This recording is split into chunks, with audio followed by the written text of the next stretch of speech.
ઉપયોગ આપણે પીવા માટે કરીએ છીએ અને સામાન્ય રીતે લોકોને પીવાના પાણીનું વિતરણ શહેરમાં રોડ રસ્તા બગીચાઓ સહિત બાંધકામને લગતા કામો થકી શહેરનો વિકાસ શહેરની નિયમિત સફાઈ અને ગટર વ્યવસ્થાનું સંચાલન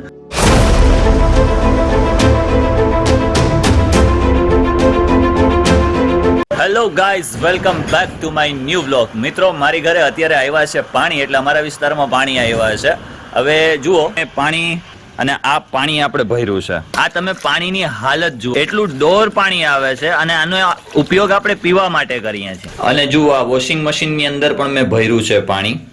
જાણે કહેવાય ને કે કચરાની સાથે એવી પોઝિશનમાં અમારા વિસ્તારમાં પાણી આવ્યું છે. તમારા બધાના વિસ્તારમાં આવું જ પાણી આવે છે કે શું?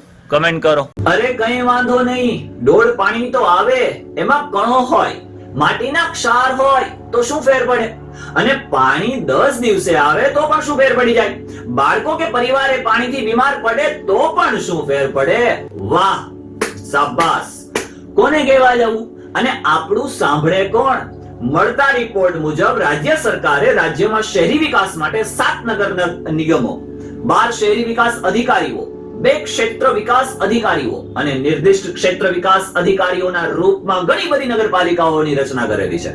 નગર યોજના અને મૂલ્યાંકન, નગરપાલિકાઓના નિર્દેશક વિભાગ, ગુજરાત નગર વિત્ત બોર્ડ, ગુજરાત હાઉસિંગ બોર્ડ, ગુજરાતના શહેરી વિકાસ સત્તામંડળ વગેરે શહેરી આવાસ વિભાગને આધીન કામ કરે છે.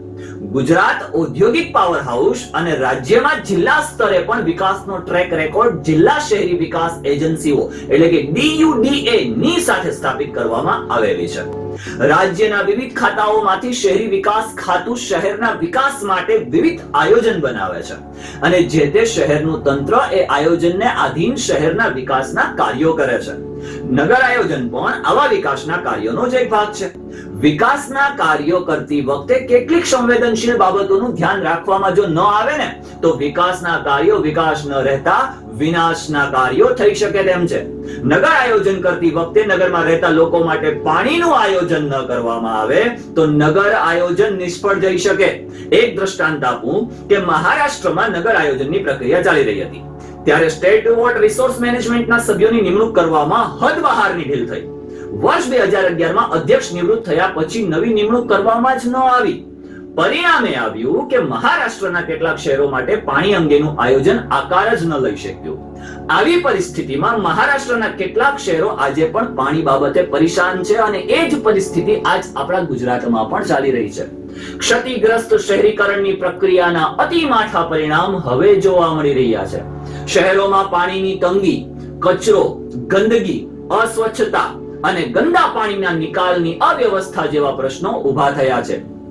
આથી આયોજન, જીવનશૈલી અને પ્રવર્તમાન આર્થિક બાબતો આ તમામની સામે એક પડકાર ઊભો થયો છે. પરંતુ છેલ્લા 50 વર્ષના ખોટા અગ્રતા ક્રમ બાબતે કોઈએ હજુ ફેર વિચારણા પણ કરી નથી.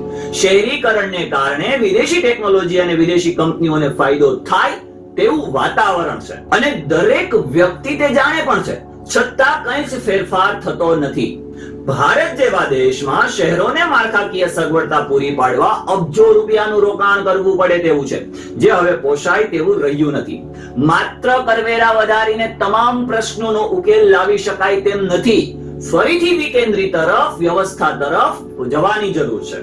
નાના કસ્બા, ગામ, નાના શહેરો માટે ટ્રાન્સપોર્ટ, રોડ, રસ્તા, કચરાનો નિકાલ, પાણી, ગંદા પાણીનો નિકાલ, કાયદો વ્યવસ્થા, આવા અનેક પ્રશ્નોનો ઉકેલ આવી શકે. બાકી હાલમાં જે કંઈ થઈ રહ્યું છે તે કાયમી ઉકેલ નથી. પ્રજાને હવે કોઈ જ વિવેચનમાં રસ નથી. તેમને કાયમી ઉકેલ જોઈએ છે, કારણ કે છેલ્લા 50 વર્ષથી કરવેરા ભરવામાં કોઈ કમી રાખવામાં આવી નથી, છતાં પીવાના પાણીની સમસ્યાનો ઉકેલ આવી શક્યો નથી. મોટા શહેરોમાં જ્યાં બોલકા લોકોની બહુમતી છે તેમની વાત સાંભળવામાં આવે છે અને જ્યાં નાના શહેરોની વાત બહેરા કાને અથડાઈ રહી છે. આ તમામ બાબતો એક રીતે વિશ્લેષણને પાત્ર છે. એટલું જ નહીં, જે ભૂલ થઈ છે તેમાં સુધારણા પ્રક્રિયા થવી જોઈએ. જો પ્રત્યેક શહેરની વસ્તી લાખો અને કરોડોમાં હોય અને સમગ્ર ભારતની કુલ જનસંખ્યાના 50% જો શહેરોમાં રહેતા હોય તો જોખમનું પ્રમાણ, અનિશ્ચિતતા વગેરેનું પ્રમાણ 50% થવા જોઈએ. આગ, અકસ્માત, ધરતીકંપ, વખતે તેટલા પ્રમાણમાં સારવાર કે રાહત માટેની વ્યવસ્થા છે ખરી? આ પ્રશ્નોનો ઉત્તર સંતોષકારક રીતે મળતો નથી. મોટા શહેરોમાં કાયદો વ્યવસ્થાના પ્રશ્નો ઊભા થઈ રહ્યા છે. જમીન, પાણી, રેતી અને એવી જ બાબતોના માફિયા ઊભા થયા છે.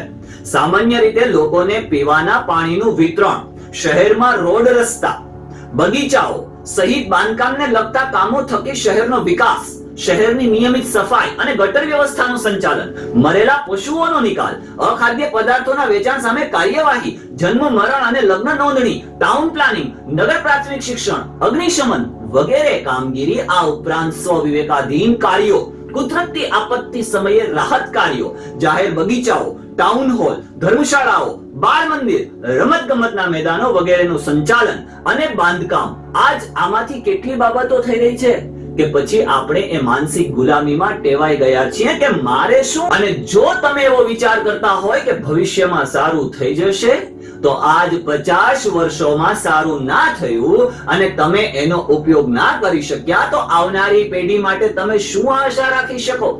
આ વ્યવસ્થા તંત્ર માટે સત્તાધારીઓ શું કરી રહ્યા છે? અને કોઈ એક વ્યક્તિ સંચાલન ન કરી શકે તેવી પ્રવર્તમાન આર્થિક સામાજિક વ્યવસ્થા એવી છે જે પતન તરફ લઈ જાય છે, પરંતુ સુધારણા માટેની ભૂમિકા તૈયાર થઈ શકતી નથી. તે એક રીતે અણાવડત છે. ઉપલી કક્ષાએથી થતું આયોજન પ્રજા પર થોપવામાં આવ્યું છે. તેને બદલવાની જરૂર છે. ભૂલની પરંપરા ચાલી રહી છે. એટલું જ નહીં, ભૂલ થઈ છે તેટલું સ્વીકારવાની પણ તૈયારી નથી. રાષ્ટ્રની કરોડોની પ્રજા સામે એક ખતરો છે. તેને ઓળખીને બચાવાત્મક પગલાં લેવાની શરૂઆત થવી જોઈએ. નહીતર પીવો ડોળ પાણી અને એ પાણીથી પરિવારને લોહ તત્વ પૂરા પાડો. ધન્યવાદ.